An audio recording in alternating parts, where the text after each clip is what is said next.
Good afternoon, YouTubers. I'm not an expert, and this would be flea market finds, except I didn't go to the flea market. I went garage sailing. Spring is here. Garage sales are going like crazy. They don't have a lot of good stuff. Actually, I got this at a thrift store. Paid way too much. Paid like $4. It's a little oil can, little tiny one, like you'd use for a sewing machine. It does have a little damage to it. It's bent, but I think maybe I can work it. It was $4.99, but I got it for, they had 30% off. Can't argue with that. So it was a little less than $4. Kind of cute, kind of adorable. Little oil can. All right, next item up. Well, let's go with this. A set of dividers. I have a lot of dividers, but these are small, and I kind of like the size. They have a name on them, but I'm having a little trouble reading it. I think it says Ellis and Call. Is that a brand? Can you guys see that? Ellis and Call. Something about steel. And it's got some little symbols on it in a few places. Let's see what the backside, I think, has. There's some little symbols on there. Anyway, it looks like a pretty good set of dividers. Could be handy. It's nice to have multiple sets. You can set them all for, if you've got multiple things to measure, you can set multiple, you can set them up. You know what I mean. You get the idea. All right. Let's see. The next thing I found, by this guy had a great old carpenter's chest, but it was too big. I don't have any place to put it. It was in pretty rough condition. But I got this marking gauge. So there's a little cutter on there. You see a little nail, or it's a little blade, and the adjustment. Right, and it's long. It does have a crack in it. I don't think it had that crack when I picked it up, so I think it cracked on the way home. I was riding on the back of my motorcycle, so it was strapped down. I get whacked. But it's old and brittle. I'll put some glue in there though, and it'll be good as new. Pretty neat.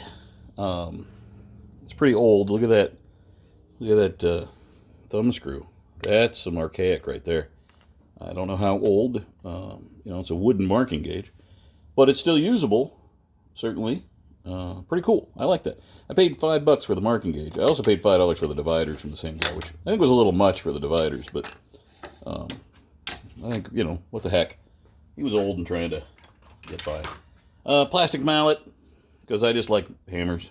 It's a tool I understand. You can hit things with it. I paid $3 for that. I think that was too much. The guy wanted 10. He started at 10. I guess he thought he was quite the negotiator. I don't know. A little silly. And the final things are 2 soldering irons. Okay, so these are really old. These are really small. Usually you see the much larger ones. These are old soldering irons. And so I'll break out of the old antiques collection a blowtorch. Turn the camera a little bit. And so the blowtorch has these hooks on the top. And that one's a little bent. I can't get the soldering iron in there.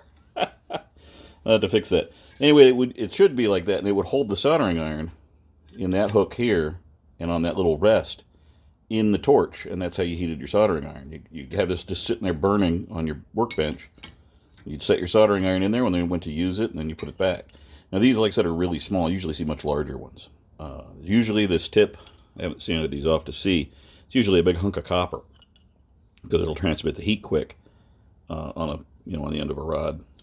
And all that. So I paid $5 for the pair of those. That, I think, also was a lot. I was feeling generous today. But, the flea market, I get better deals. Anyway, that's flea market finds for this week. Probably not going to the flea market tomorrow. Maybe if I get up early, I can get in there before I've got to go do other stuff. Anyway, I hope you guys are having a good weekend. I hope it's springy and lovely where you are like it is here. That's all I got for now. We'll catch you later.